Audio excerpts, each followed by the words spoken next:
Hola Soledad, hola Camila, ¿cómo están? Un abrazo grande y gracias por darnos esta bienvenida tan especial, esta invitación tan linda a compartir la palabra de Dios con nuestros hermanos, Así es, especialmente con quiénes. con hermanos de La Granja, Ujú. ¿cierto? El distrito de La Distrito de Granja, San Ramón La San Granja. Ramón La Granja, Un exactamente. abrazo a todos ustedes. No los conocemos a todos, pero a varios sí. Yo creo que en distintos Sí, encuentros uno se va dando que nos vemos por ahí. Estoy recordando un encuentro de ancianos donde nosotros tuvimos un tema y había hermanos ahí de ese lugar. Así es que, bueno, una alegría poder estar con ustedes. También saludar a nuestro querido pastor Elson Navarrete. sí, ¿cómo está Pastor Elson? Gusto de saludarlo también. Dios lo bendiga en su distrito. Y también tenemos que mandarle un saludo a los Así. hermanos de... La verdad que nuestro querido pastor Elson es muy seguido en las redes sociales, su esposa Soledad, porque tienen el cariño inmenso de la gente del sur, como dice el comercial, con todo el cariño de la gente del sur. La verdad que así es que un abrazo a la gente de Osorno, a la gente de Temuco, los alrededores Barros también, Barros Arana, Arana. Teodoro Schmidt, donde Ujú. ellos estuvieron ahí ministrando, ¿Qué ¿verdad? decir de De Pucón, Pucón, ¿cierto? cierto? Los hermanos del Sí. distrito de Pucón también, donde el pastor estuvo. Si es que nos ven, les mandamos un saludo, pero también los conocemos a ambos grupos, a ambos distritos, y también les enviamos un saludo muy especial. ¿Ah? Y aquí estamos para compartir un poquito de lo que ha sido el estudio de la lección de esta semana. Venimos ya hace un tiempo eh, mirando la Biblia un poquito desde fuera, ¿cierto, Luis? Siempre nuestros estudios son desde dentro de la Biblia, las historias, lo que sale en la Biblia. Pero ahora este trimestre nos ha enfocado mucho más desde afuera de la Biblia. Sí, para poder nosotros abordar este libro maravilloso, este libro extraordinario, que tiene un riquísimo contenido, pero muchas veces no sabemos explorarlo, no sabemos acercarnos o no sabemos defenderlo. Entonces ahora nosotros vamos a Claro. estudiar este tema de una manera sencilla, ¿cierto? Porque hay muchos estudios de las lecciones muy buenos. Nosotros vamos a tratar de acercarnos a la palabra de Dios o al estudio que aborda la palabra de Dios para hacerlo de una manera lo más interesante posible. ¿Les parece? Muy Oremos, bien, oremos al oremos. Señor para que nos guíe. Dios eterno, Dios del cielo, muchas gracias por permitirnos tener tu palabra aún en este tiempo, todavía. Señor, permite que aprendamos a usarla, aprendamos a valorarla, aprendamos a respetar, Señor, las directrices que hay en relación a cómo acercarnos al estudio de ella. Gracias, Señor, por tu voz, por tu palabra que llega a nosotros de manera tan clara. En el nombre de Jesús. Amén. Amén. Y como, bueno, seguramente ya nos han presentado, pero Así aquí, pues. ¿quiénes somos nosotros? Vivian y Luis. Estamos en Santiago desde hace un año y somos quienes estamos a cargo del distrito de Las Condes, ¿ya? Así que estamos aquí en cuarentena, a veces no, ahora no estamos en cuarentena, pero igual nos estamos cuidando, nos estamos Sí, pues, quedando en sí, casita. claro. De repente nos damos nuestras descarriadas y salimos también, pero a lugares que se puede. Así es que ahí O sea, estamos para hay tratar que ir de a comprar, sobrevivir. Sí, por a esas cosas supuesto. nos estamos refiriendo, cuidado que te van a interpretar. Bien, la introducción de la lección parte con dos expresiones clásicas, diría yo. Una que nosotros ya la hemos escuchado más de alguna vez, solo la Biblia y sola scriptura, que es una expresión en latín que significa lo mismo, solo la escritura o solo la Biblia, lo único, la Biblia, eso significa, ¿ya? Y se introduce la lección con un pasaje pero potente, con un versículo extraordinario Sí. que nos gustaría también compartir y ustedes por favor allí en sus hogares puedan abrir la Biblia, es muy importante hacerlo, y leer Hebreos el capítulo 4 y el versículo 12. O sea, vamos a leerlo juntos ahora, Hebreos el capítulo 4 y el versículo 12. Así es. ¿Qué dice Vivi? Dice, porque la palabra de Dios es viva y eficaz y más cortante que toda espada de dos filos y penetra hasta partir el alma y el espíritu, las coyunturas y los tuétanos y discierne los pensamientos y las intenciones del corazón. Tremendo pasaje. Tremendo pasaje, la verdad Pasaje, que pero sí. extraordinario. O sea, todo lo que hace la palabra de Dios, lo que es y lo que hace, es viva y eficaz. Yo pensaba en la potencia de la palabra, porque es capaz de partirnos el alma. O sea, alguien que te parte el alma, te hace sufrir también, porque te lleva a contrastar un poco quién tú eres con quién Dios espera que tú seas, o la mirada que Dios tiene de ti en el futuro. Y también el pasaje sugiere que no solo parte el alma, sino que llega hasta el fondo, lo más al fondo de tu ser. O sea, las coyunturas y los tuétanos, quiere decir que ya no puede haber un lugar más escondido donde la palabra de Dios pueda llegar. De tal manera que discierne hasta tus pensamientos. Y eso no es que la Biblia sea una cosa mística, ¿cierto?, que arroja algo en ti, sino que cuando tú la lees, son desnudados tus pensamientos inclusive, creo yo, y son contrastados, porque de pronto uno se mira frente a la religión y uno pareciera estar bastante bien frente a la religión, pero frente a la palabra, ahí hay un desnudamiento de quien está dentro de nosotros también. Y luego agrega el pasaje, las intenciones del corazón.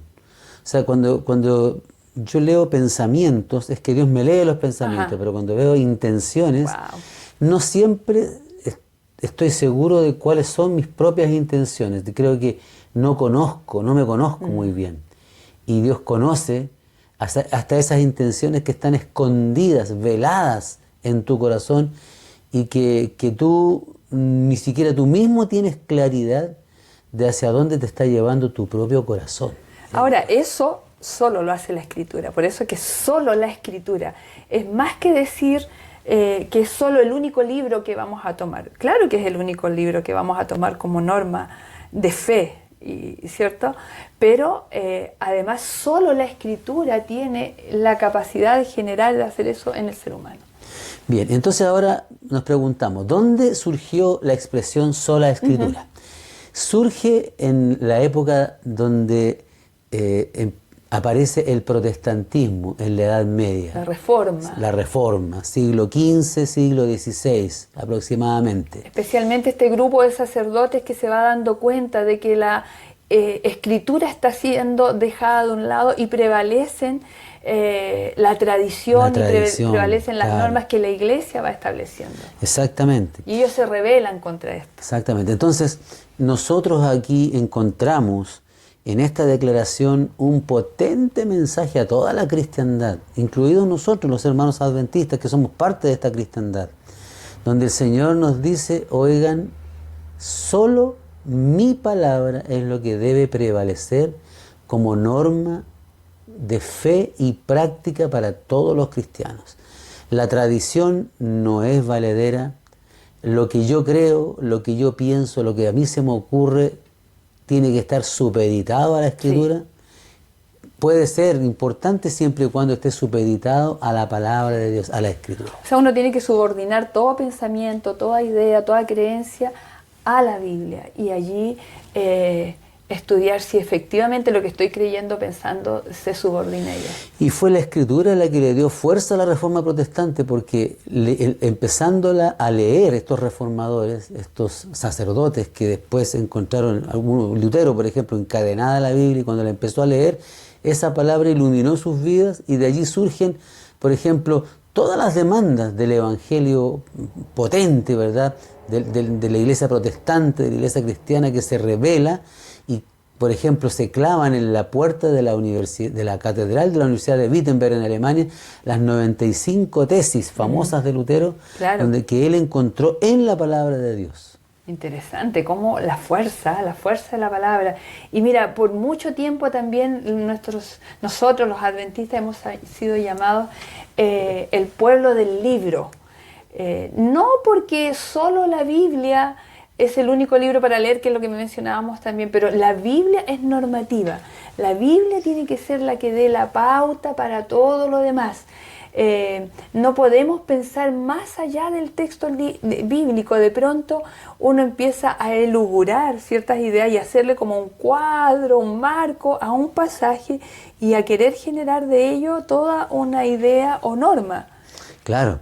Y eso es muy delicado. Ya el apóstol Pablo notó que esas cosas empezaban a suceder en su tiempo dentro de la incipiente iglesia cristiana. Sí. Tenían fresquitos los pensamientos, pero ya habían hermanos que se empezaban a escapar. Entonces, en 1 Corintios capítulo 1, capítulo 4, versículos 1 al 6, el apóstol ya les habla a los hermanos y les dice, especialmente el verso 6 es muy importante, pero leámoslos todos los pasajes, ¿ya? Por favor. Dice, así pues, téngannos los hombres por servidores de Cristo y administradores de los misterios de Dios. Ahora bien, se requiere que los administradores, que cada uno sea hallado fiel. Yo en muy poco tengo el ser juzgado por vosotros o por tribunal humano, y ni aun yo me juzgo a mí mismo, porque aunque de nada tengo mala conciencia, no por eso soy justificado, pero el que me juzga es el Señor. Así que no juzguéis nada antes de tiempo hasta que venga el Señor, el cual aclarará también lo oculto de las tinieblas y manifestará las intenciones de los corazones, y entonces cada uno recibirá su alabanza de Dios. Y aquí viene el versículo clave de este pasaje, claro, ¿no? Para este estudio.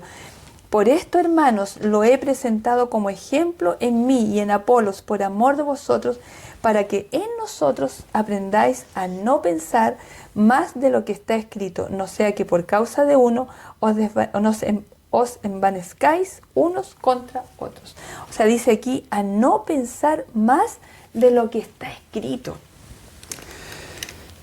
Hoy día encontramos en el mundo cristiano y también dentro de nosotros hermanos que les gusta ir un poco más allá. Claro.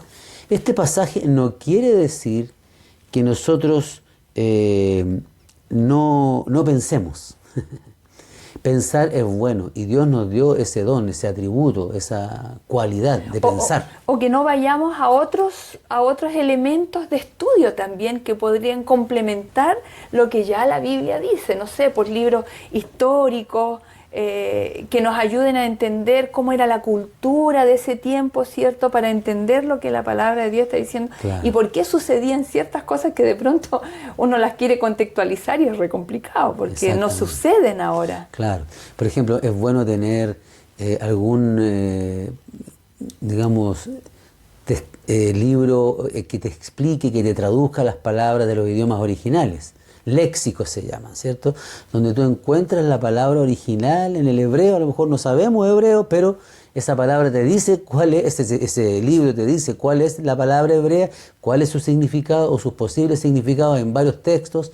Allí recurrimos a una concordancia, podemos recurrir a un diccionario bíblico, un comentario. Hay que tener cuidado con los comentarios, sin embargo, porque también pueden ser explicaciones.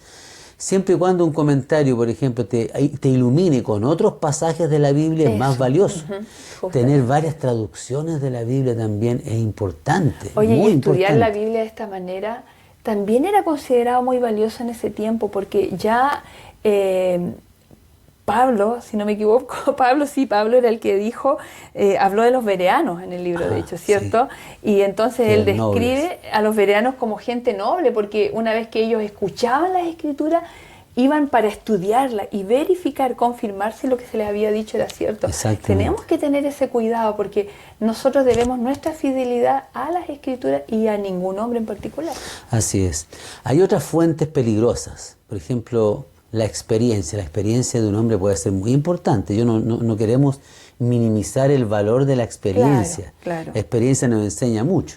A veces nosotros recorremos un camino y vemos que ese camino es peligroso. Después la experiencia nos dice, no, hay que irse por ahí, hay que irse por acá. Tú vas a comprar a un supermercado y encuentras que ese es más caro, la experiencia te dice, no, yo no compro allá, compro acá, porque mi experiencia dice que allá es más caro. Cosas simples.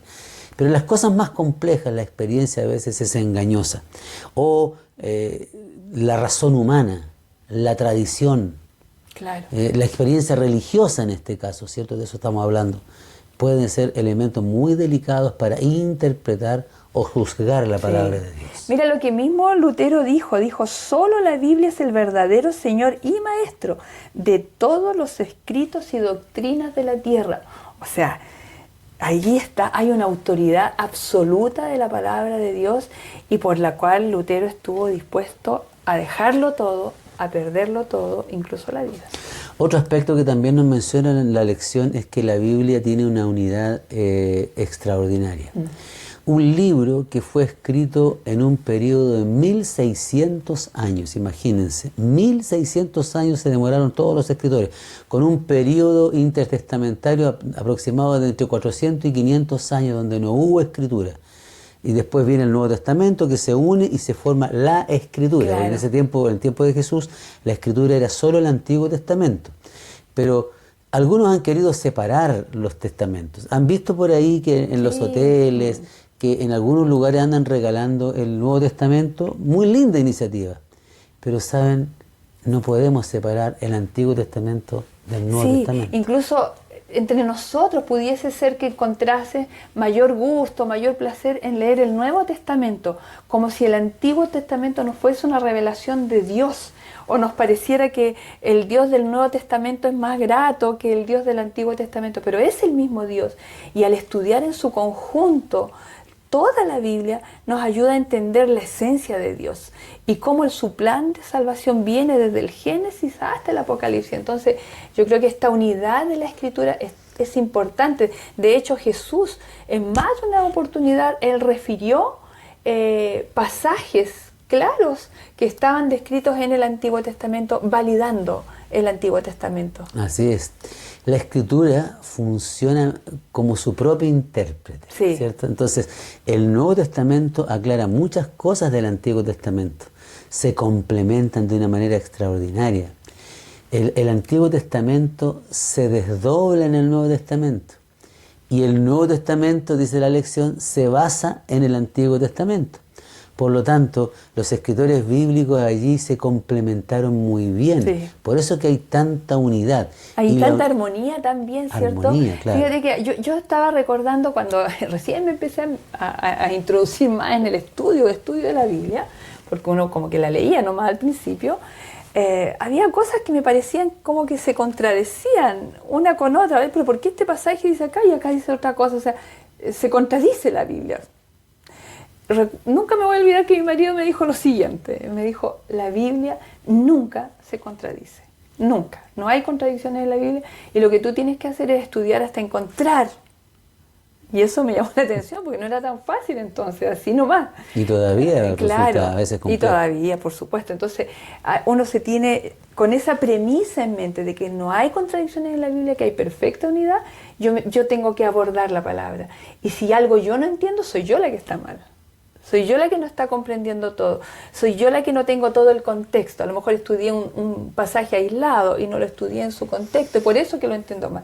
Entonces, debo, ¿cómo diría yo? Meterme de cabeza y sumergirme y ahondar en esto que es maravilloso y que realmente te hace descubrir la perfecta unidad y armonía de la Biblia.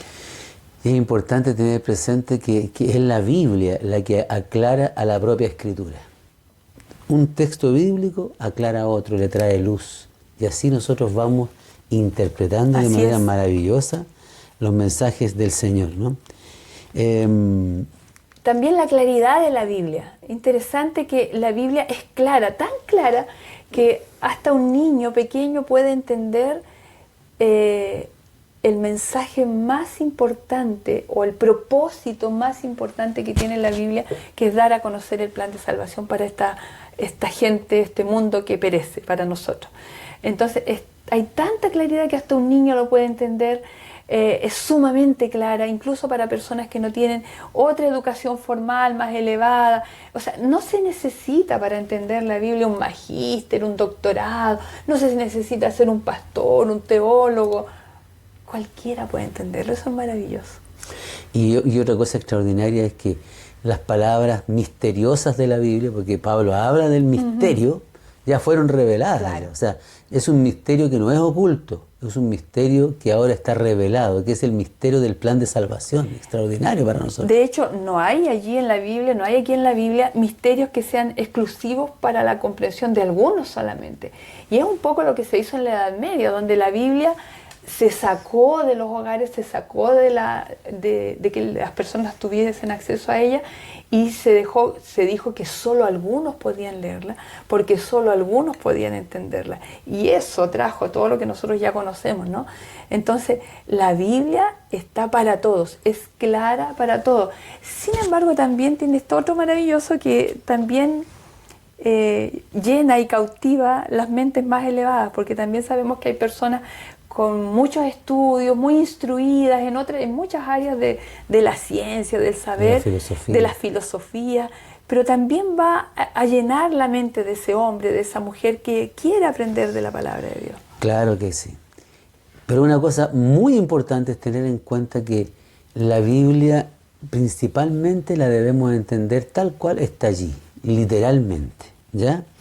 No hay tal cosa como, dice la lección, como un descascaramiento del sentido literal para llegar al grano de un significado místico, oculto o alegórico, que solo los iniciados pueden descubrir, ¿ya? Eso dice el Tratado Adventista del Séptimo Día, de Teología. Yo creo que es verdad, es verdad. Nosotros debemos leer la Biblia y tratar de entenderla como está ahí. Es cierto que hay otros elementos que arrojan luz. O sea, por ejemplo, la arqueología te puede arrojar luz, la paleontología te puede arrojar luz, que es el estudio de los fósiles, qué sé yo.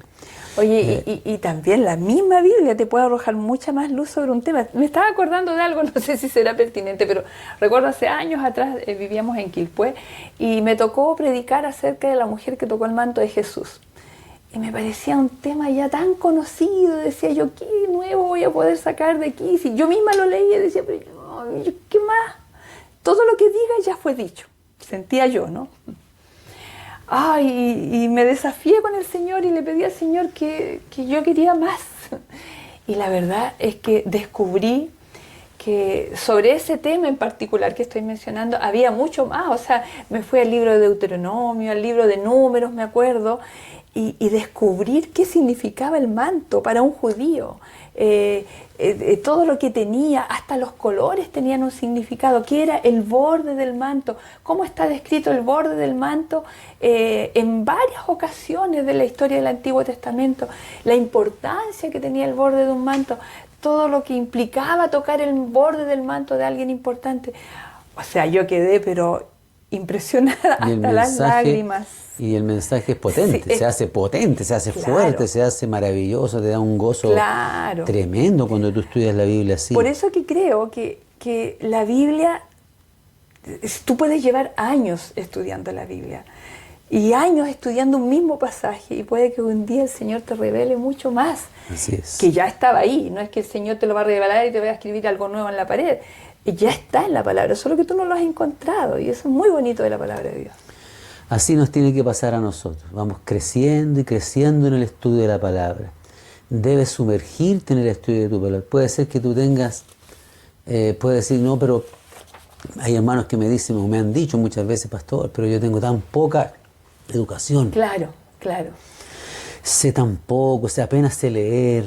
Hay una historia que en el libro La mayor necesidad del adventismo, el pastor Ron Cruzet cuenta de un chinito que no sabía leer, pero que le pedía a Dios que le enseñara, que quería aprender a leer en la Biblia. Y finalmente un día Dios le habló y le dijo que leyera la Escritura y que leyera el Salmo tanto, así que como pudo ahí, buscaron el Salmo, los números por lo menos los sabía entender, buscaron el Salmo y él lo pudo leer.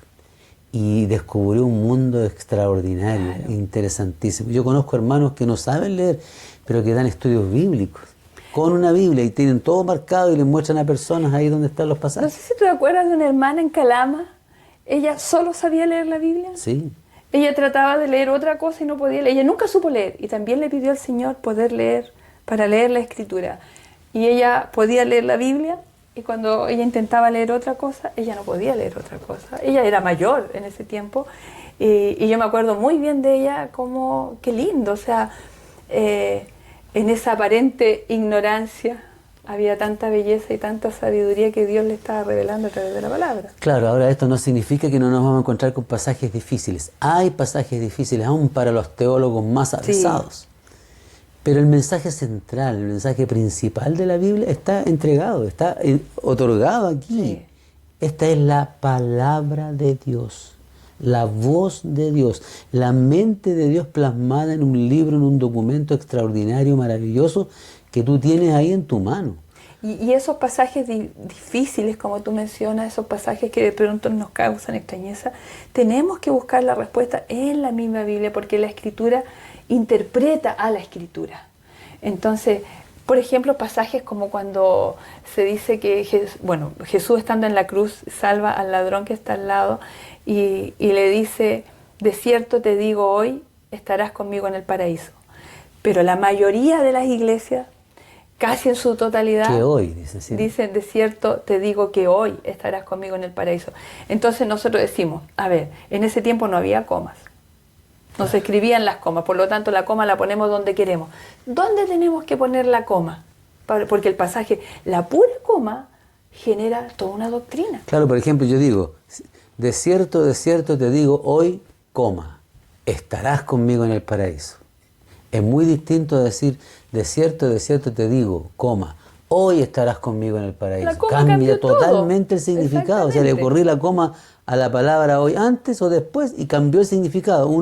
Uno me dice, hoy mismo vas a estar en el paraíso, en el cielo, y el otro te dice que en el futuro vas a estar. Claro, hoy ¿Cuál te es? estoy diciendo que en el futuro Claro. vas a estar. ¿Cómo interpretamos eso? ¿De dónde podemos nosotros decir? Bueno, si uno sigue leyendo la Escritura, de ahí que es importante el contexto y buscar otro texto para aclarar la misma Escritura. Claro.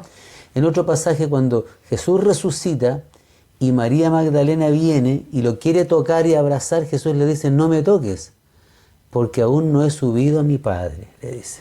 Entonces no puede haber estado con... Entonces no puede haber estado con Jesús en el paraíso. Y ese pasaje te da la indicación para dónde poner la coma. Ah, entonces yo tengo que poner la coma Claro. después. O sea, de cierto, hoy te digo, o te digo hoy, coma. Estarás conmigo. Estarás en el futuro, cuando yo venga en las nubes de los cielos y te resucite, en el paraíso. Conmigo en el paraíso, porque el Conmigo. texto dice conmigo en el Y paraíso. conmigo, claro. Y el hecho es que además de eso, están todos los otros pasajes del libro de Eclesiastés, ¿cierto? Y de otros pasajes más que aclaran el estado de los muertos, de las personas que mueren. Entonces, hay sin duda mucha información para poder entender una creencia, una doctrina. Pero es necesario no agarrarnos de un solo pasaje. A eso se le llama también contexto. O sea, lo que rodea el texto, lo que me aclara el texto, lo inmediato, el contexto más amplio, el contexto completo, toda la Biblia, todo eso es el contexto que me ayuda a entender la Escritura. Entonces la Escritura se interpreta con la Escritura. Un pasaje ilumina a otro y tú dices, ah, este pasaje me dice Claro. que esto es esto otro. Y así yo puedo entender claramente. Mira, a la Biblia se la pueden hacer decir aberraciones. Vamos a poner un ejemplo bien burdo, así bien vulgar para entenderlo mejor. Tú has leído que la Biblia dice que Judas se ahorcó, ¿cierto? Claro, eso está ahí en los últimos Sí. capítulos de Mateo, dice que se ahorcó Judas. Muy bien.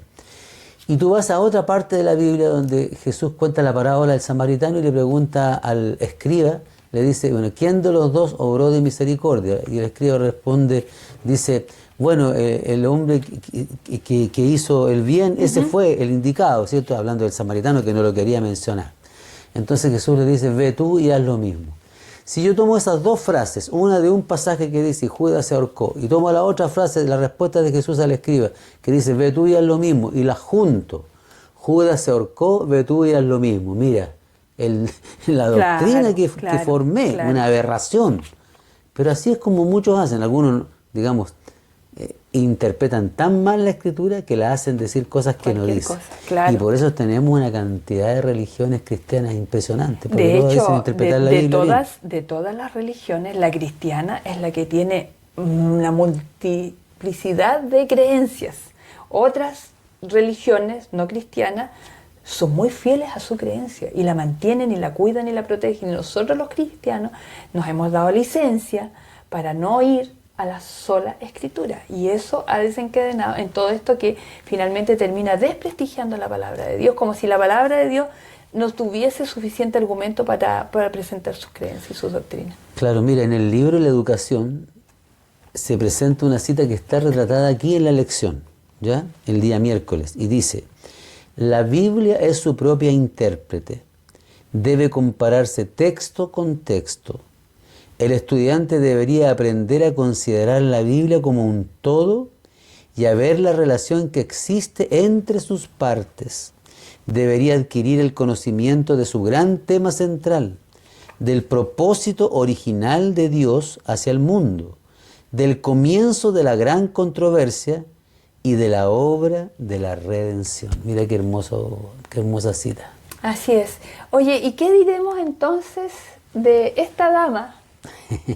De esta dama que de pronto nos complica cuando queremos presentar toda la verdad, ¿cierto?, con quienes estamos estudiando, y llegamos al estudio de el espíritu de profecía y aparece Elena de White. Cuando estamos estudiando la fe de Jesús. Cierto, cuando estamos estudiando con nuestros estudiantes de la Biblia, y entonces tenemos que presentar también que nosotros somos una iglesia que asumimos, ¿cierto?, que tenemos una profeta para este tiempo y que es Elena de White. ¿Cómo sola Escritura y Elena de White se pueden conjugar?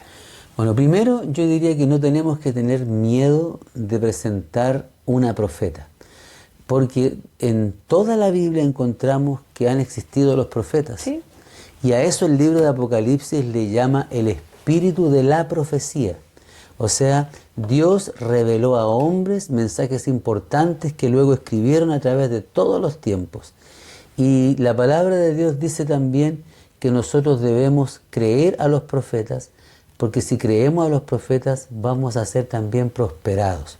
Por lo tanto, primero que yo quiero decir es que no tengamos miedo. Sí, claro, por Lo supuesto. segundo, que también es bien importante señalar, es que nuestra profeta nunca se levantó por encima de las Escrituras. Ella, por el contrario, ensalzó la Escritura como la gran fuente de verdad y definición de las cosas. Claro. Ella ensalzó la Escritura, la destacó. Y fue su fuente de inspiración también. O sea, nunca escribió sin estar supeditada a la Biblia, a la palabra. Ella también era enriquecida diariamente por el estudio de la palabra, y también ella iba siendo iluminada para entender la palabra, y de acuerdo a eso iba escribiendo también. Entonces, no es que ella escribió sin tomar la palabra en cuenta ni en consideración.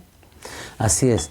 Fíjate que para nosotros la Escritura es inspirada y sus escritos también son inspirados, Sí. pero tienen funciones diferentes, Sí. porque una está subordinada a la otra. O sea, los escritos de Elena de White están subordinados a las Escrituras. Ella misma lo dijo así. Ella dijo que la Escritura era la única fuente para dirimir las situaciones difíciles, complejas, qué creer, qué no creer, dónde avanzar, dónde retroceder, dónde quedarnos ahí donde estamos. En fin, ella resalta la palabra de Dios como lo más importante en todo momento. Por eso nosotros también, algunos dicen, bueno, pero ella no aparece en la Biblia, ¿por qué la mencionan? Ella nunca no escribió un libro de la Biblia. No estamos diciendo que esto es un agregado a la Biblia. Los escritos de Elena de White no son un agregado a la Biblia. Son, como decía Luis, están allí para ayudarnos a entender la Biblia, y por nuestra dureza de corazón. Ella misma lo dijo, vamos a leer una cita por ahí interesantísima. Claro. Por ejemplo, Juan el Bautista tampoco escribió ningún libro, y Jesús mismo dijo que era el mayor de todos los profetas. Claro, imagínate. Y no escribió ni un libro. Entonces, Así que no se necesita escribir un libro para ser profeta. Incluso más, ¿podría aparecer un nuevo profeta en nuestra iglesia? Claro, podría aparecer un nuevo profeta.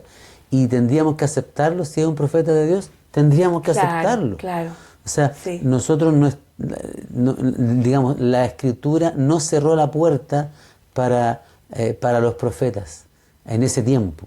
Ha habido profetas durante todos los tiempos, y creo que habrá hombres de Dios con mensajes especiales, o mujeres de Dios con mensajes especiales para nuestro tiempo también. Y cada uno de esos mensajes jamás debería contradecir la palabra de Dios o echar por tierra algo que la Biblia dice.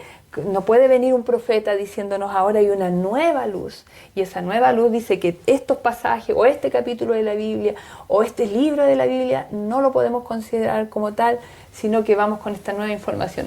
No, Dios es un Dios de unidad, de armonía, no se contradice, y toda su voz está aquí en su palabra. Así es. Por lo tanto, mis hermanos, debemos apreciar sus escritos. Tal vez si no has leído, si no sabes nada o tienes dudas, yo te invito a leer algunos libros, como por ejemplo El Camino a Cristo, sí, maravilloso, El Deseado de todas las gentes, Patriarcas y Profetas, Profetas y Reyes, El Conflicto de los Siglos. Son libros maravillosos que escribió Elena de White y que arrojan una luz potente para que nuestra comprensión de las Escrituras todavía sea mayor y nuestro amor por la palabra de Dios sea todavía más grande. Me estaba acordando que cuando me casé yo era tan jovencita, no venía de un hogar cristiano, o sí eran cristianos, pero no era un hogar tan adventista, y no había leído prácticamente del Espíritu de Profecía o sus libros, aunque sabía de ellos, y después ya con el tiempo, cuando quedé embarazada, cada vez que amamantaba a un niño, a mi guagua, tomaba el libro del Espíritu de Profecía, me ponía a la guagua y leía el Espíritu de Profecía. Y así leí muchos libros y muchos capítulos, y siento que el Señor abrió mi mente para entender la Biblia. Creo que después, cuando yo iba a las Escrituras, entendía mucho más fácil. Y yo creo que para eso fue escrito. Yo dije que iba a leer una cita que la misma sierva del Señor menciona, y es muy interesante, o mencionó, dice: cuando hagan de la Biblia vuestro alimento, vuestra comida y vuestra bebida, cuando hagan de sus principios los elementos de vuestro carácter, sabrán mejor cómo recibir el consejo de Dios. Exalto la preciosa palabra delante de ustedes hoy. No repitan lo que yo he dicho, dice ella. La hermana White ha dicho así, y la hermana White ha dicho asá. Descubran lo que el Señor de Israel ha dicho y entonces hagan lo que Él ordena. Interesante, una mujer que no se exaltó, que ella quería exaltar la palabra como sola escritura. Así es. Bien, amigos, ese es el resumen de la lección. Tú puedes profundizar mucho más, por supuesto, pero deseamos que Dios te bendiga y sobre todas las cosas deseamos que te sumerjas en un estudio profundo de la Escritura, porque las bendiciones que vas a recibir son enormes. Así es. Oremos al Señor para que nos acompañe. ¿Quieres ir? Querido Dios, gracias por la oportunidad que tenemos de resaltar y recordar que la palabra es viva y eficaz. Y es una espada que discierne lo más profundo de nuestro ser y de nuestro corazón. Ayúdanos, Señor, a poner nuestro cuerpo en sacrificio vivo, como dice Pablo, nuestra mente en sacrificio vivo, todo nuestro ser, para que la palabra de Dios penetre, nos corte completamente, para que nosotros sepamos qué mensaje precioso tienes para nosotros. Quédate en cada corazón, en cada amigo, amiga, hermano que desea de verdad entender tu palabra. Sí, sí. Ayúdanos, Señor, a todos lo necesitamos más. Todos necesitamos aprovechar este tiempo que estamos viviendo tan complejo como país y como mundo entero para acercarnos a la palabra. ¿Cuántas veces hemos dicho que no tenemos tiempo? Bueno, ahora lo tenemos. Que ese tiempo también sea ocupado en acercarnos a ti a través de la sola Escritura. Gracias por tu amor, en el nombre de Jesús. Amén. Amén. Pastor Navarrete, hermana Soledad, Camila y hermanos de San Ramón La Granja, de Barros Arana, de Teodoro Schmidt y de Pucón, Dios les bendiga mucho. Un abrazo, que Dios les acompañe. Nos vemos pronto. Nos vemos.